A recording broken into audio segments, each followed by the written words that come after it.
A former minister under the late former Zimbabwe President Robert Mugabe, Africa Kasukuwere, has announced his candidature for the presidency in general election slated for 23 August.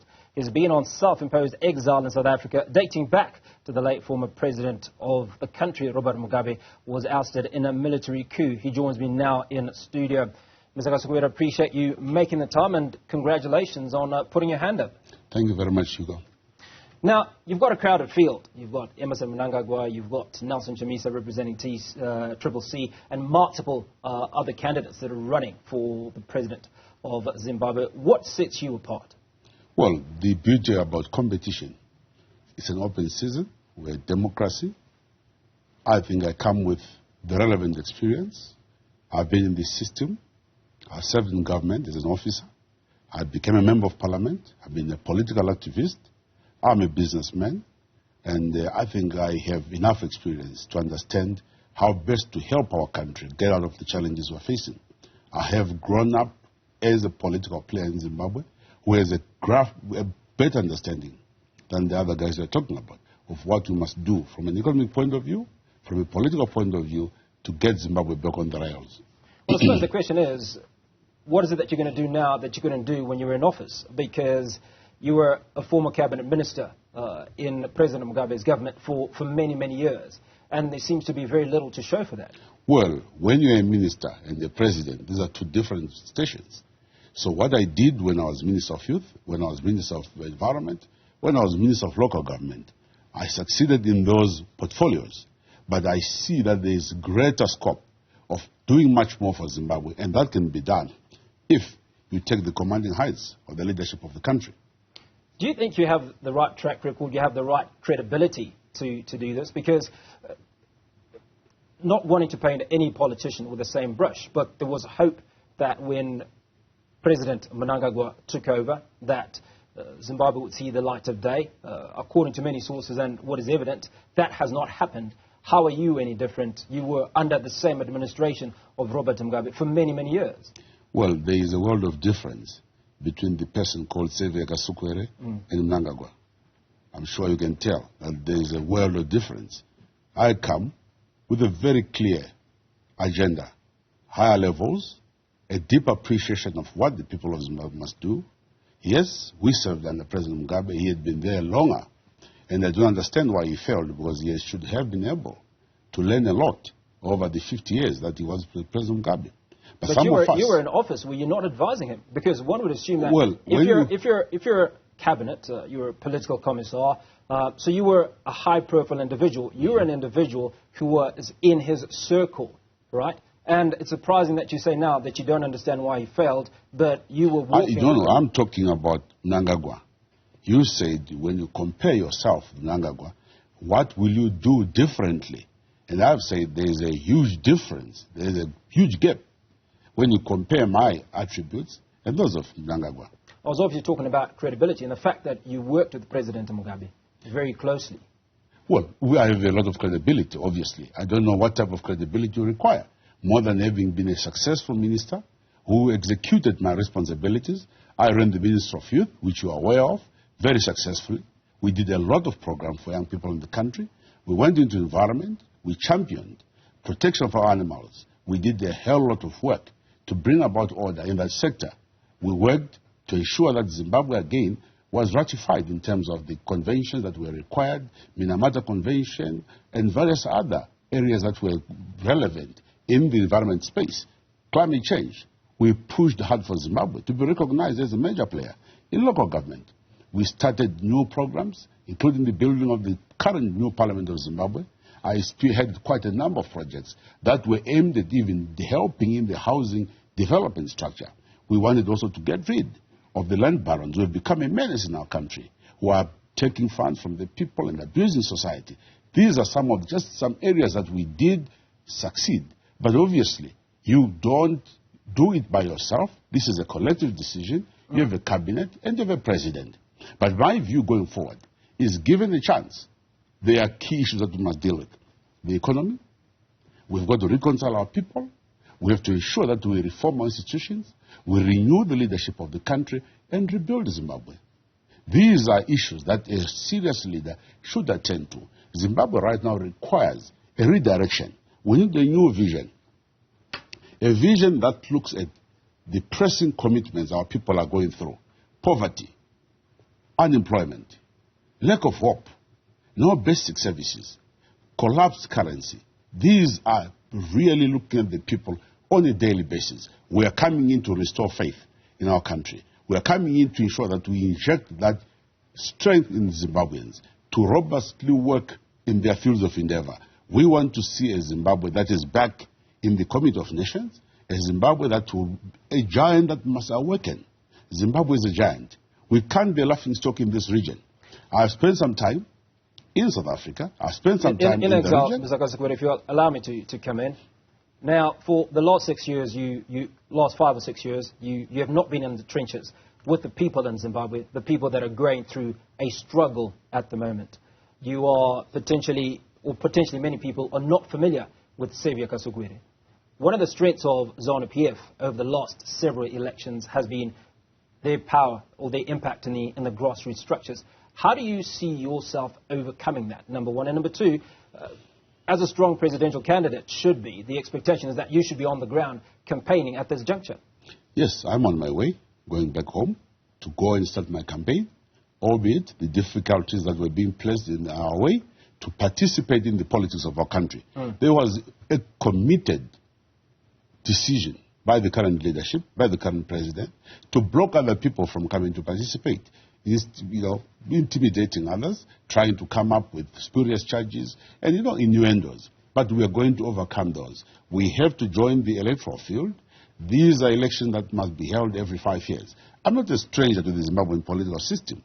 I've been part of the political system. I am a Zimbabwean. I will go around the country and explain my views, my policies, what I think we must do. The people of Zimbabwe are not dumb. The people of Zimbabwe are smart, and they're well educated. They will understand who has the best interest of the country. You have seen the past 5 years, the disaster that they have had to deal with. The Emerson disaster, I call it the ED, the Emerson disaster. It's been a phenomenal disaster. We now need to take our people out of that disaster to a new plane, and this is what we're going to be doing. So you talk about the playing field, which apparently is not level based on what you've said.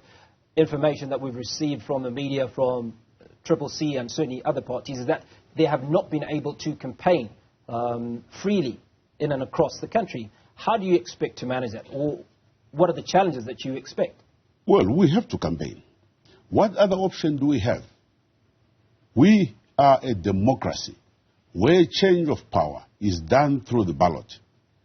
Because this is the process that we must go through, we will go and campaign against all odds. I know there will be a lot of obstacles, but we have to overcome those obstacles. We are very clear and committed.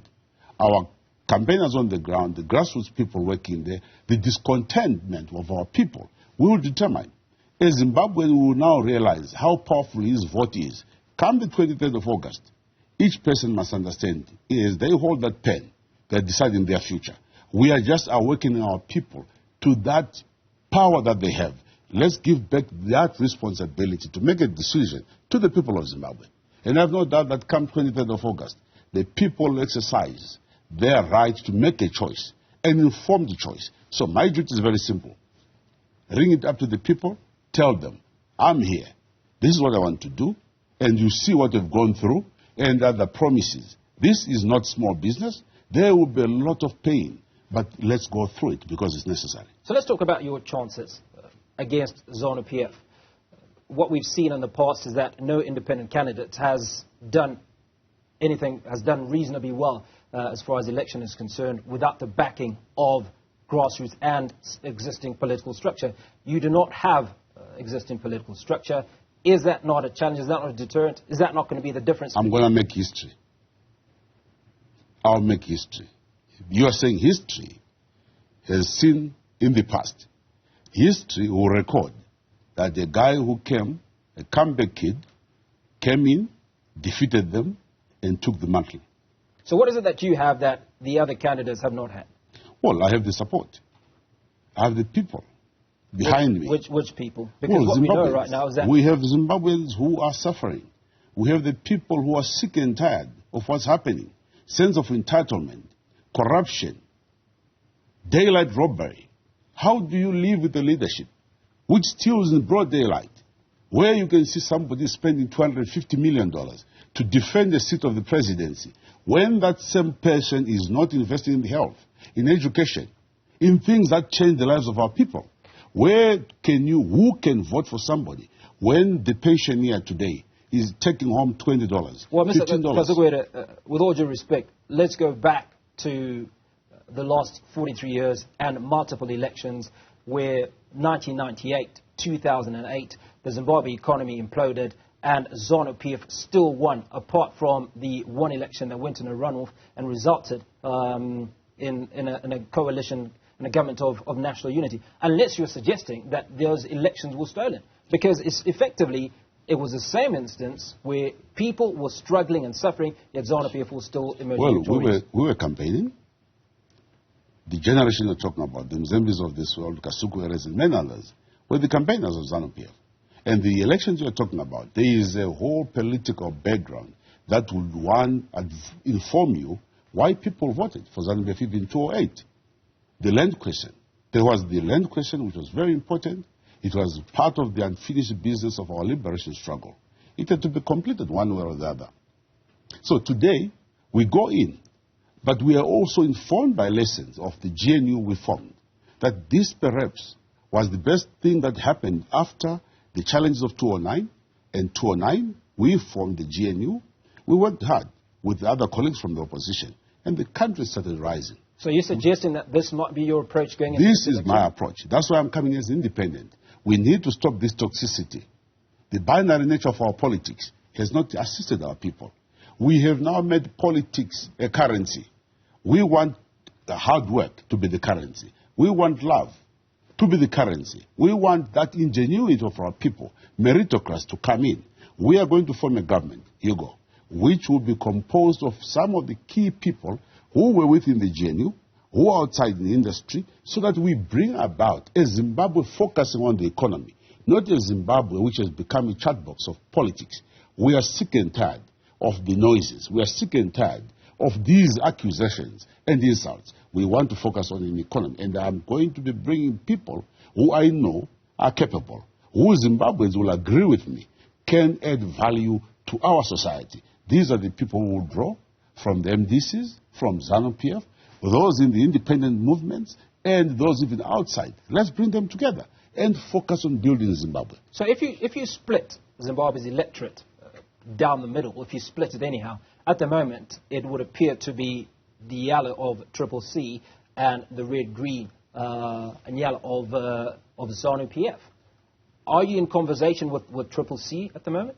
Look, I'm not now persuaded by these T-shirts. You see, there is this preponderance of using T-shirts as a measure of people's happiness. People are just having these T-shirts because they just think, oh, well, this looks nice. Let me put on. We are now going to go beyond the T-shirts and appeal to the conscience of Zimbabweans. They say, don't worry about these rallies and these noisemakers. Let's worry about what is it that we're going to do after the 23rd of August. You have been given a T-shirt today. Do you eat a T-shirt? Will you go and cook the T-shirt? A whole political movement is based on T-shirts. We've got to change. Allow me to ask one final question. We literally have 60 seconds for you to respond to this. And that's around, how are you going to unite the people of Zimbabwe? And the reason I ask this question is because we have those citizens that don't trust the government, that don't trust you as a member of the former government under President Mugabe. How then do you unite? I believe the composition of the structures, or what I'm talking about, a GNU, will create a basis for people to start understanding exactly how we want to move forward. People have to believe. We have to tell them exactly what we intend to do. And once they believe in what we're talking about, they'll come along. And we are genuine about it. That's why I'm an independent candidate. I've realized that these political binaries are destroying us. People are shackled in political parties. They can't complain. When their leaders make mistakes, they can't complain. They get fired. So we've got to remove fear. We've got to replace fear with hope. Mr. Kasukuwere, appreciate your time. Thank you so much for speaking to us on Newsfeed, the PM edition.